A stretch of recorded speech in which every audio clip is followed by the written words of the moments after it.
beginning. When I got into middle and high school, it was much easier. Elementary school was hard because obviously I couldn't really communicate with anybody. Right. You know. But further down, I was, I made a lot of friends.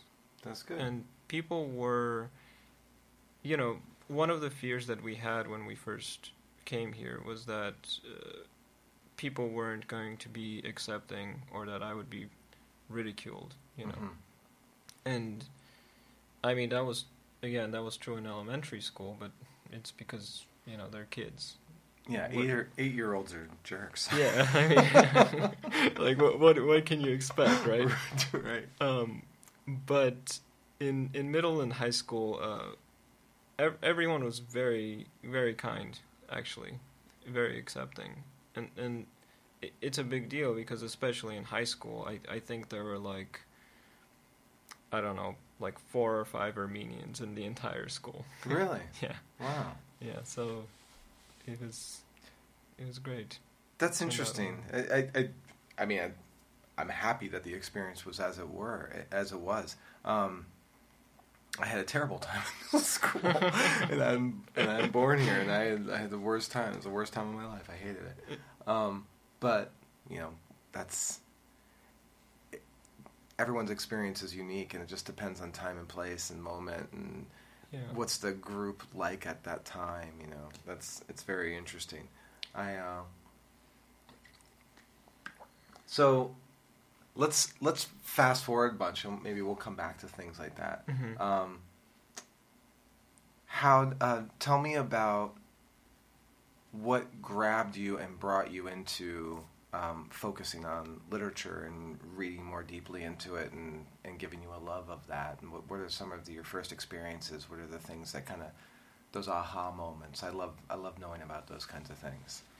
Yeah, well, in high school, I went into the AP English class, and AP Literature as well, and my high school teacher, she said that I had a knack for writing essays. It was apparently I was very good at it, and this surprised me because I wouldn't think it, and so the more that I wrote and the more that I read, the more fascinated I became with, I guess, solving the mysteries that literature can present. I began to see it as sort of like books are tutorials for life. I think they're a safe way for people to experience life, and I became sort of driven to provide that for people in terms of the writing. And then I remember in college, this was my first publication. I got into the Northridge Review at CSUN, and I had been trying to write this short story, trying to come up with an idea because the deadline was coming up. And I remember one evening I couldn't sleep, so I got up. It was about 2 or 3 in the morning, and I just wrote something out, maybe 500 words, and I submitted it, and to my surprise it got in, Then when it came time for the reading, I remember I was trying, to practice, because I had never really done a public reading before. I was very nervous about it, and my friend, to sort of calm me down, he just distracted me the entire day. He would not let me read at all. But then when it came time to do the reading, I went up there without sort of any hesitation, any anxiety. And prior to the reading, I was giving, sort of like an introduction, and I wasn't really thinking about what I was saying, but what I said was, this story is a reflection of myself, you know. And so I think that, you know, those two instances were probably the most defining moments where I understood that I can provide these sorts of guides to people and also provide a little bit of myself. How do you think? I mean, I think the aspects are obvious of how something like nonfiction is tutorial for life in the written word. How do you think that? How do you think that fiction or creative writing, poetry, things like that, fits the same sentence that you? I really love that. I had to write that down because it's important. That's important for me to remember. Well, I think there are aspects of reality in everything you write. You know, Kurt Vonnegut, he said, never write about yourself if you want to write fast. He said, because you'll end up writing about yourself anyway. You just won't know it. Mm-hmm. So I think even if somebody is writing, you know, a work of pure imagination, like fantasy, dragons, or whatever, there are still kernels of truth and authenticity. There are still aspects that present, you know, whatever the bulk of human life is. That reminds me of the term sonder.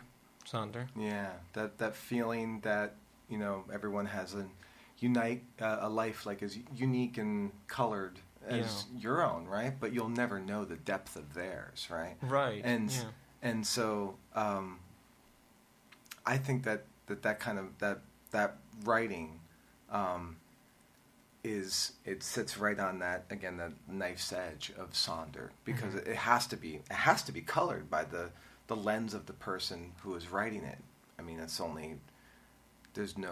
almost like I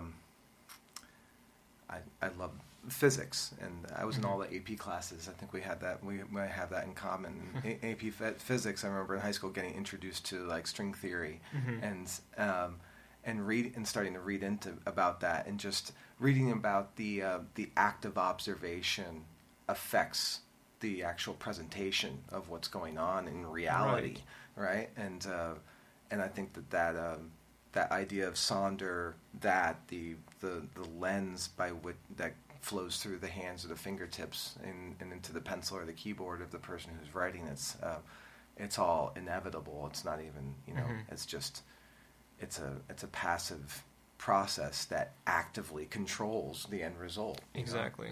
Know, which is very, very, very cool to think. I love the idea of those kinds of things. It's you can see the instruments around the room. I play a lot of music, and those things.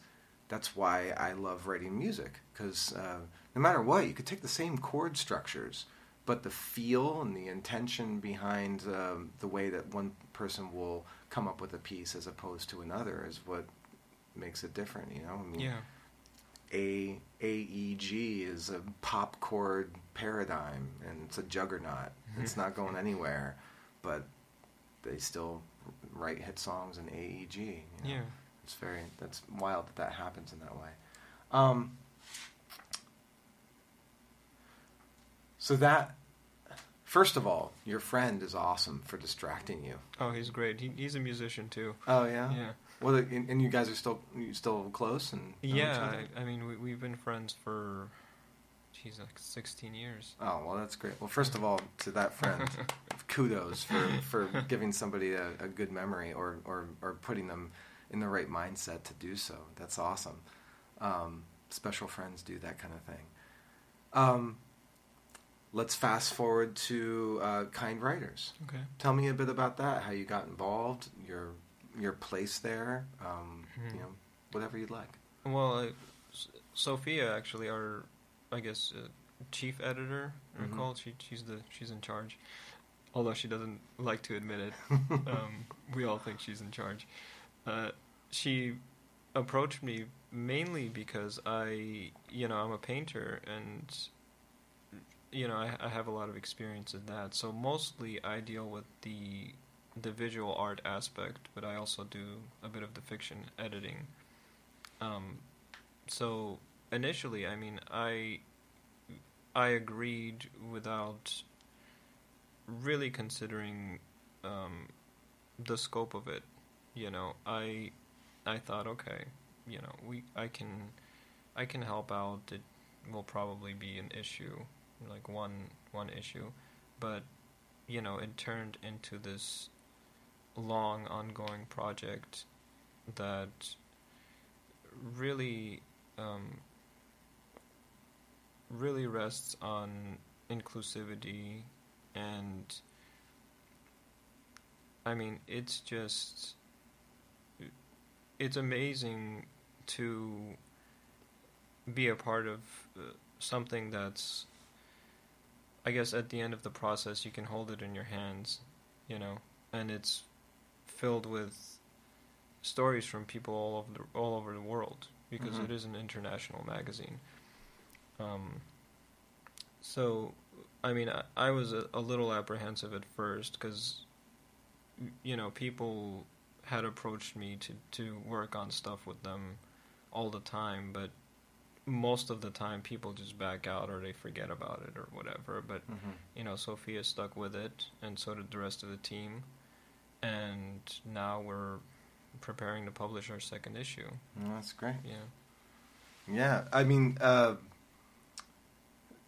the fervor evident, at least in the one publisher's workshop that I got to listen to all of you speak about this, and Sophia speak about how it's going. It's obvious that there's the drive and the passion to do it is there, and I'm very surprised that it's the second edition you're going into, because the mechanism described seemed far more mature than that. Who do you think drives that kind of, there's like the rigor and the kind of the standards are there that seem lasting, Yeah, I mean, it really is driven by all of us, and the thing is that we are all creatives, we are all writers on staff, and we all know the process of submitting our work, and we know